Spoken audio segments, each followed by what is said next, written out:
Hey there guys, Mega Narwhal here. Today we're going to be talking about a few tips that'll help you get a lot better at H1Z1 King of the Kill. And this video was requested by some of my lovely subscribers. So here they are. So the first tip that I'm going to talk about is getting to know the map. Now this comes into play early in the game when you're landing.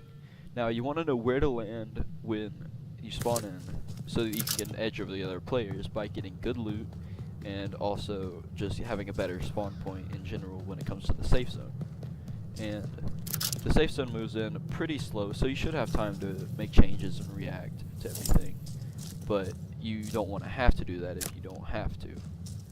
So getting to know the map is one of the most important parts of the game, and good places to spawn are in the city and like around in the residential areas. Yeah, just places like that that have lots of buildings to loot, so that you'll have everything. On to step number 2. The second tip I want to talk about is cars. Now, cars are very useful in 90% of situations, and that's why people like them so much, because they give you cover when you want to take a fight out in, say, the middle of an open field. You can stop the car, hide behind it, it'll give you cover.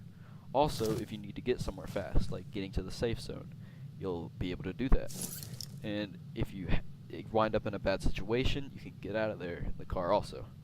And so they're just very useful. Now, they're not necessary, so don't just die if you don't get one, but they help you out a lot. So I would recommend going near a car, but don't get yourself killed for one. On to step number 3. Now, the third tip I'd like to mention is medkits and bandages and everything that'll heal you, basically.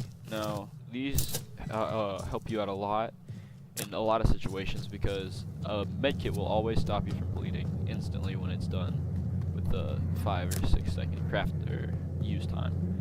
And bandages, if you just get hit once, but they'll stop bleeding. A medkit will usually heal you back up to full health, but it might take a couple sometimes. But yeah, if you don't have these, then you're kind of screwed. And percogulant, yeah, they're useful, especially in car chases. If you get hit and you don't want to have to stop and use a medkit, which takes a lot longer, then you'll have a good opportunity to just use the 1 second percogulant. And to do this, you make it out of 10 bandages and 1 medkit, which you might want to start crafting bandages a lot more when you scrap things. So when you scrap a backpack, say, just make some more bandages, and that'll help you get towards where you can craft these other big items like percogulant. On to step number 4. So the fourth tip is ammo. Now, you don't really want to pick up too much ammo because it will weigh you down and you just won't have much inventory space by the time you get done looting. And so what I usually do is just pick up 12 shotgun shells, because if you miss more than, say, 6 shotgun shots and don't kill the person, there's a good chance you're going to be dead. And if you kill the person, then you'll have a chance to restock on ammo or just stay with the same amount that you have right now. So that's why I usually keep a low amount of shotgun shells. And with AR, it usually depends, but I'll usually keep around 150 to 300 shots in that, just because you don't want to keep 700 on you, because that'll take up just about all your backpack, so you won't have room for other things like extra helmets or more lammies or any other things of that sort, like medkits. So now on to tip 5. Tip number 5. As you can see, I'm using a circle crosshair for the shotgun in close quarters and buildings with the shotgun. Now, I use this because it helps me out a lot with hitting shots, and I feel it's easier to, as I think many people would agree. And this step is not in the H1Z1 King of the Kill settings, so you have to go into the properties. But it's not very hard, and it takes less than 30 seconds, and I'll put a link in the description for a video that describes you how to do that. Or if you like this video and want more, you can tell me to make a video on that myself. So I believe that shotgun reticle helps a lot, and I would recommend using it. So on to tip number 6. Tip number 6, makeshift armor. Now, you want to craft these whenever you get the chance. if you don't already have armor on, because they'll help you fight and win battles. As you can see, I'm wearing a laminated vest, but those are very rare, and makeshifts aren't. You can make them with just a scrapped helmet, a scrapped military backpack, and some duct tape that you find everywhere. Now, makeshifts only block one shot compared to the laminateds, which block two, with the only side effect being bleeding, which is very useful.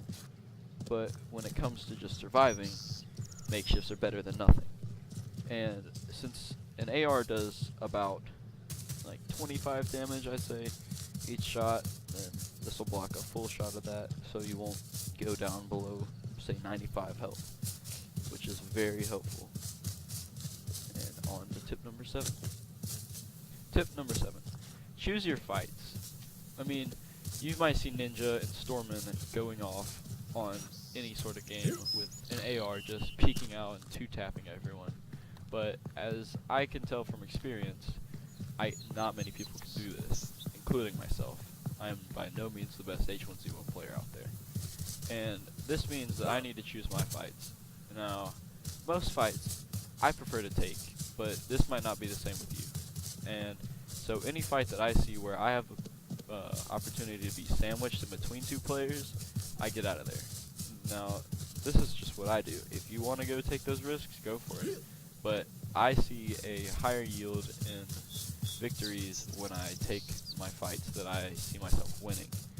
Now, if you want to camp, you can do that too, but just really know what you're doing when you're doing that. So, on to tip number 8. Tip number 8, don't stand still. Now, this comes in handy in a lot of games, not just H1Z1, because you don't want to stand still due to making yourself a very easy shot. Now, this can just be body shots, which you still don't want, or headshots, which mean you're dead, which that's the whole reason of this video, to teach you how not to die.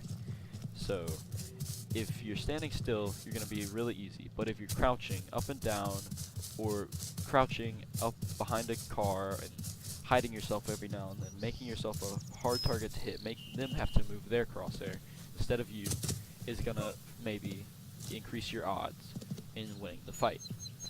Same with peeking trees. If you just peek a wrong side, make yourself random, peek the sides differently every time, it'll make you a harder target to hit, leading you to have a higher opportunity to win the fight. Now, this is used for other things too. You want to aim for the head on opponents, which will just make it altogether easier to win fights. And you also need to wear helmets so that you don't get one-shotted, which is kind of obvious, but still, don't forget to do that. Now, on to tip 9. Tip number 9. Learn how to use the guns that you want to.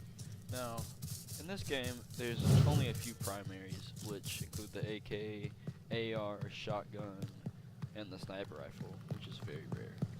And most people prefer the AR over the AK as their main weapon, and in this case I do too. So if you do, you need to learn the bullet drop, the damage. The damage I think is around 25 to 27, around there. And so that means it'll take about 4 shots to the body to kill an unarmored opponent. Now, this can be helpful, but you might want to aim for the head, like stated in tip number 8. So, if you learn all the things about your guns, you'll know how to use them in situations that, like, at long range, at short range, you'll know the recoil, the bullet drop, the timing, and also the spray, if you're spraying with the AK, in that case. And using the shotgun, you need to learn how far to shoot with it, and the shotguns can actually break fences from a very far distance, so keep that in mind. And so just master your guns, master everything that involves guns, like the bullet drop, all that, and this will get you on your way to being better at the game. Now on to the next tip. Tip number 10, the final tip. Now this tip can be overlooked by a lot of people who say, oh, I'm fine, I won't quit. But if you're not having fun, you're not doing it right. So the next time someone pulls up on you in a cop car and one pumps you with a shotgun, Don't get up, don't rage, don't break anything. Just remember that losing is part of the game, and just keep on going and keep trying. Use the other 9 tips in this video and get better. Practice makes perfect, so if you keep practicing using the guns that you like to, and just having fun with friends, then you'll be winning. You'll be on your way to winning some King of the Kill games, which is the goal of this video, to help you do that.